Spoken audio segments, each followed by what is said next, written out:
share a couple of background pieces about myself. So one, I'm a very proud farm girl from Nebraska who was, yeah, there we go, thank you, was the first in my family to get a college degree. And as you would expect, with that degree, I was able to do what we hope will happen in America, which is achieve the American dream. My sister was not so fortunate.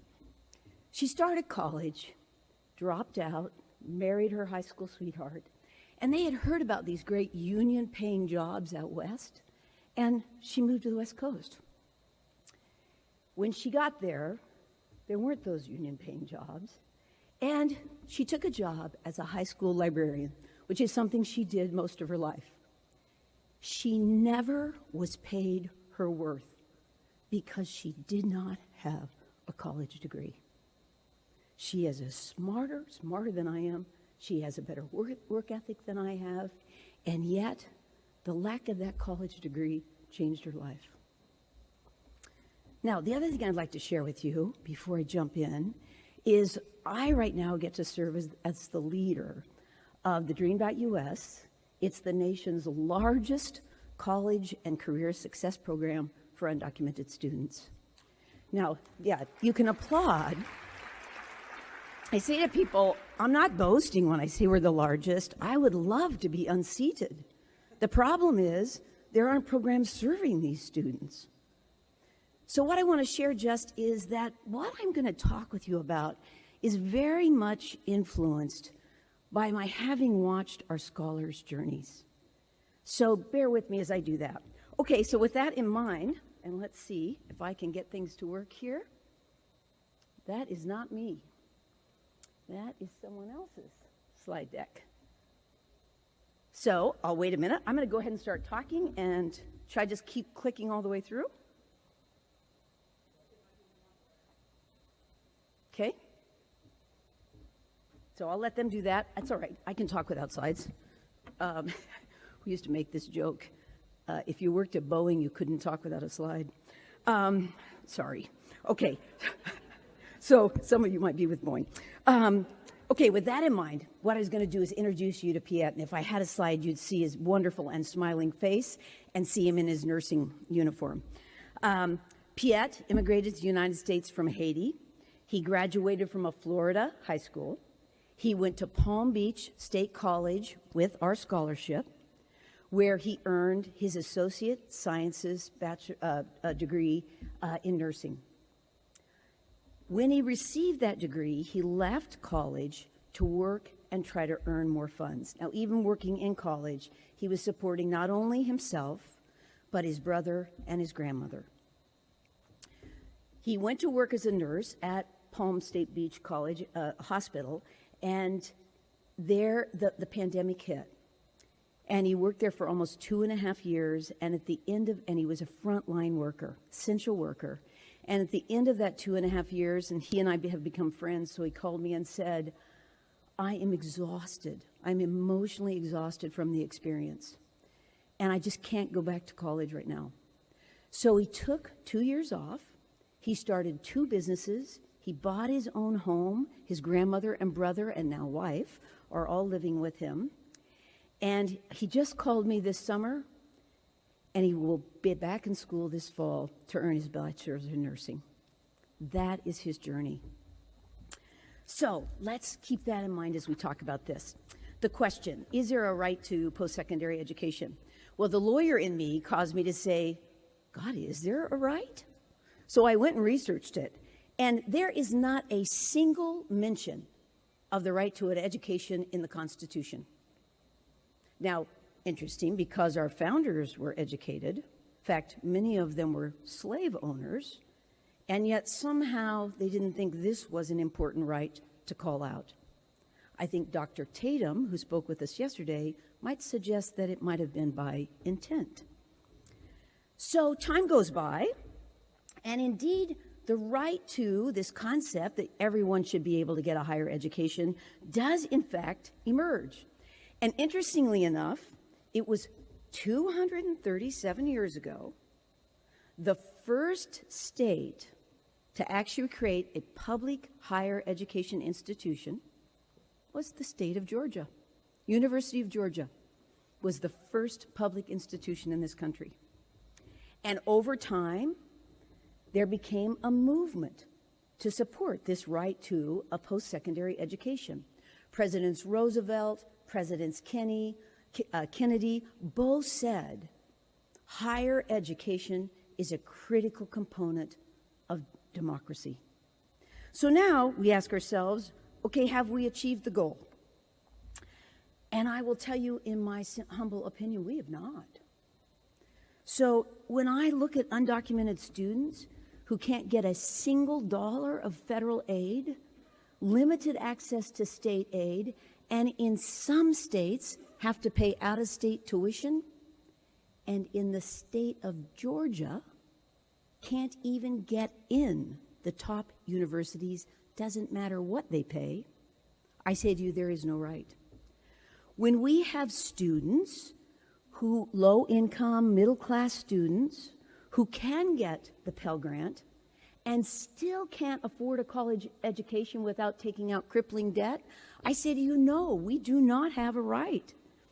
When we have students who once admitted into these institutions discover that they are in no way designed to fit their life circumstances, and in fact, one might wonder if they aren't designed, in fact, to make sure they fail, there is no right.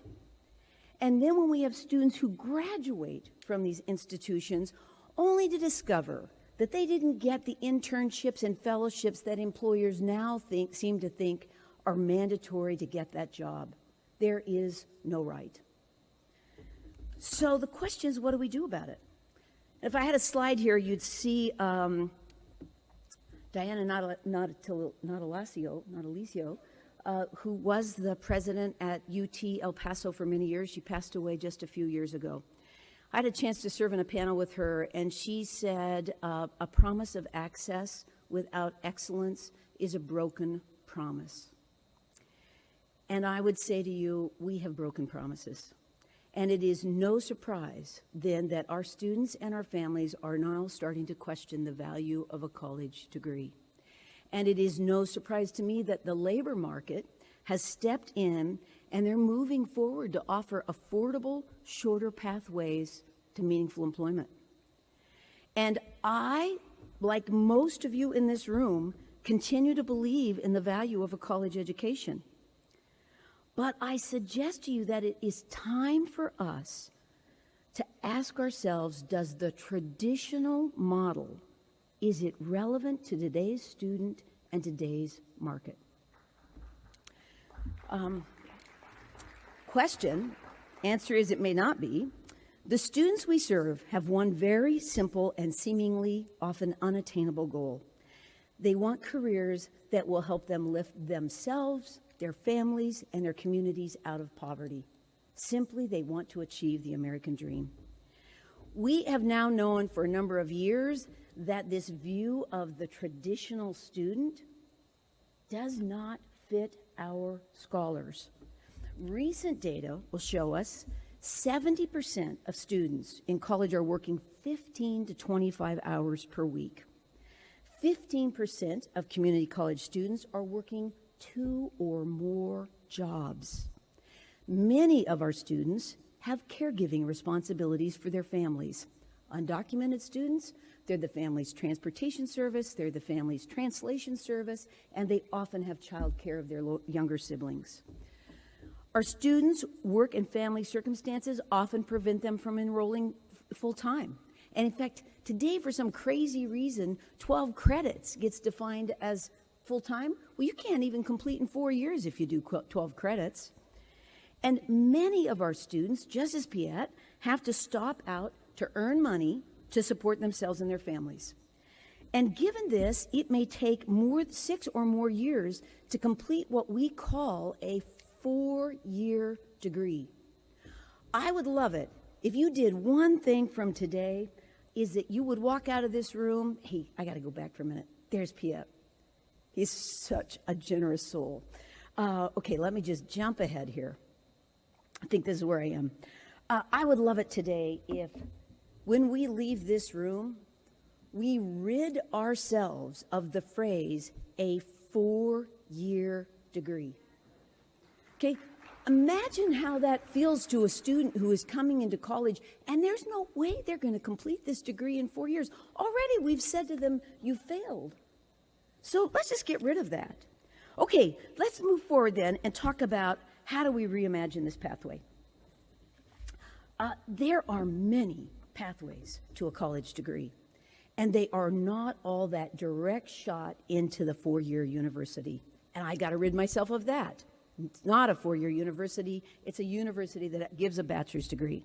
So let's talk about how we do this. What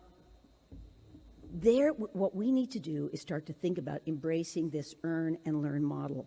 Now, this is a little bit uncomfortable for us, and I recognize this. There is a concern that what will happen is that it's the marginalized students who are going to be directed into this pathway. And I get that concern. What I'm proposing is that what if, just what if we embrace the model and integrate it into our pathways? And you'll see on this slide, Skill Up, created post-pandemic, is now working with students to help them, particularly people who lost their jobs in the pandemic, to help them reimagine their career pathways, which often includes going back and getting a college education. Year Up, working with colleges, providing tuition-free programs that include job training. Amazon and Starbucks both have now partnered with colleges to offer the employees in their distribution centers and in their retail stores the opportunity to go back and get a college education. We can embrace this model. When it comes to colleges, I realize this is going to be a little bit controversial, what I'm going to say here. We need to direct our students to colleges that work for them. So for the Dream.US, our colleges are in the communities where our students live and work. They have a track record of serving and graduating low-income, first-generation students of color. And they have programs that recognize our students as beings. In Louisiana, I've been so impressed with that. One of our board members, Suan Williams-Boutte, has talked about this.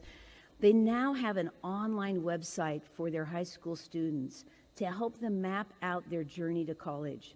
It includes this 5-point match tool. And one of the key aspects of the tool is, where is it you want to go? What's the college that will get you there? And can you afford that college?